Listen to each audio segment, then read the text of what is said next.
ko guys, magluto tayo ng scramble egg. Hindi ako kakain ng kanin guys. Tinapay lang. Ayan. Tapos palaman ko ay itlog.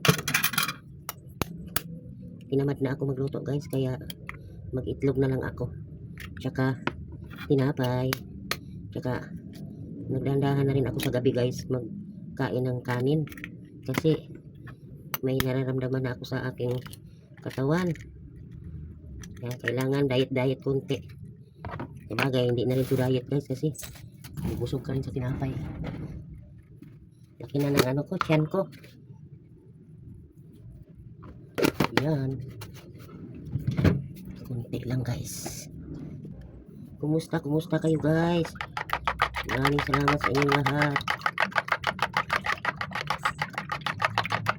Nagluto na rin naman ako, magbablog na rin ako para may content man lang. Alas 9:30 na guys, wala pa akong kain.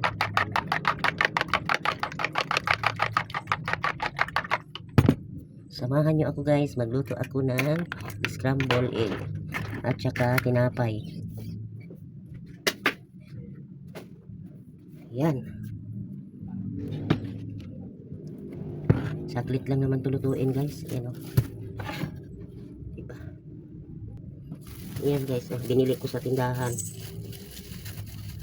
Tinamad na ako may kanin ako kaso lang may isda din ako. Tinamad lang ako guys. Ito ko lang magtinapay. Tinamad ako magluto. Hindi ko naman ito maubos guys. Kaya bukas ng maaga. Bukas naman itong 3. Dinamihan ko lang yung itlog para bukas. Pag hindi ko maubos, bukas ipapalaman ko yung iba. Ayan, hindi ko maubos hanggang 3 lang ako yan. Ayan guys. Yan. Diba? Ganyanin ko yan guys. Ipapalaman ko yan sa tinapay guys. Iinitin ko yung tinapay kasi wala man akong oven. Iinitin ko sa kawali guys. Ganun lang guys, kasimple. Kasi wala namang pang init. Ayun guys, okay, super kalan ko. Diba? Nakaready na.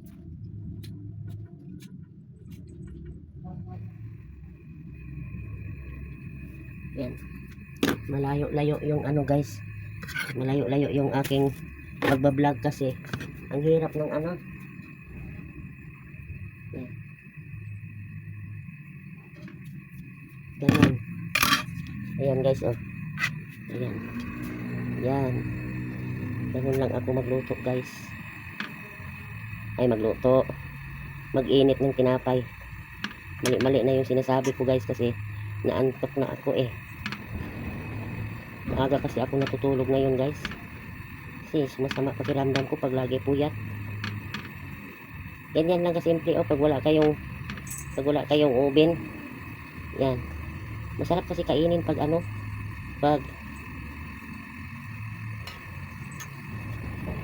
masarap kainin pag ano, mainit siya, di ba? Oh.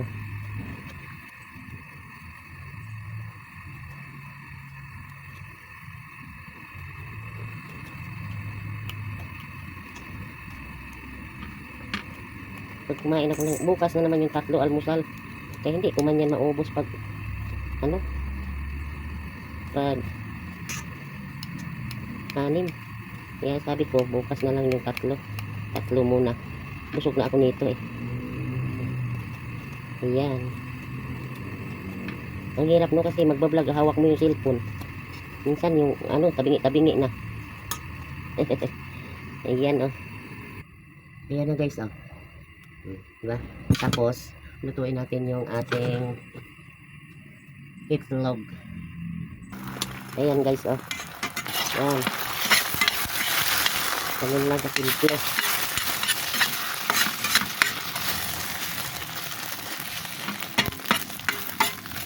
Palaman yan, palaman sa itlog guys.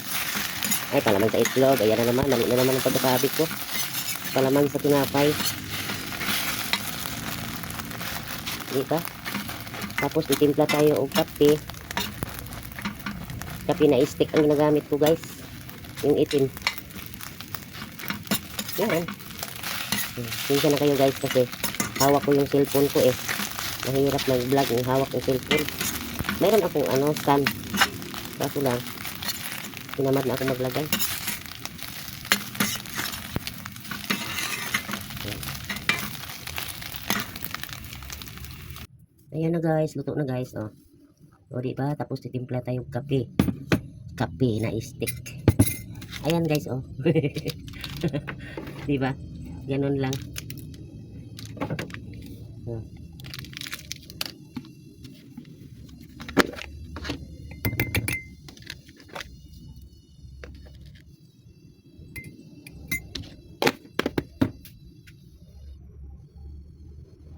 Oh, kain na, kain na. Yung mga pusa ko, pinakain ko na yan kanina. Alas 5.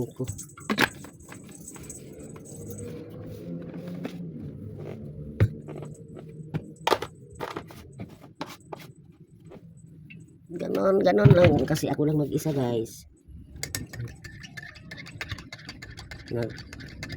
Pero nagtrabaho si mister. Tulong kayod. Kasi maraming bayaran.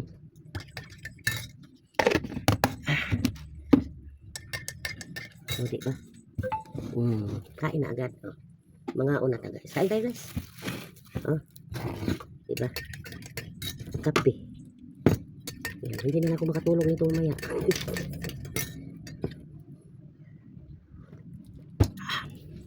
Hindi na ako makatulog mamaya ng maaga nito kaya nagkape. Oh, di ba mainit? Ganun lang kasimple guys.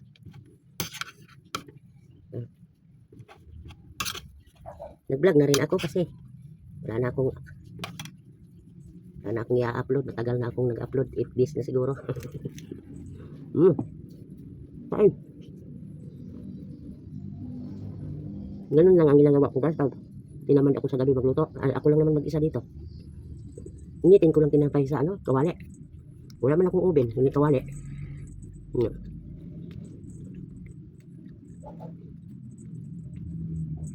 Hindi man ako nawawala ng itlog.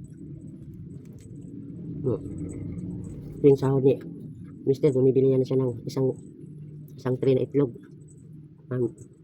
Kuha lang kaagad, tinapay. Ngayon lang. Di ba lami?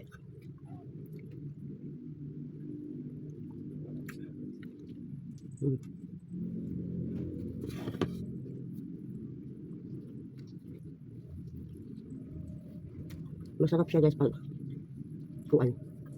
Mainit yung tinapay no. Ganahan ka kumain pag mainit yung tinapay. Ito, bukas naman to almusal. Kasi itong itlog, hindi ko maubos yung itlog. Takpan ko lang yan mamaya, bukas na naman ng maaga initin. Tipid ba? Ang aking pusa, tingnan nyo guys. Nanghihingi. Baba ikaw be, baba. Itong mga aking mga alaga guys, talagang nanghihingi ng tinapay. Kumakain sila ng tinapay guys. Nakakain lang yan nila. Pinakain ko yung ulam nila, isda na tamban. Mahaba na yung aking mahaba na aking video guys. Tapusin ko lang ito kumain. Maraming salamat sa inyong lahat. Thank you sa lahat ng inyong suporta. God bless. Bye bye.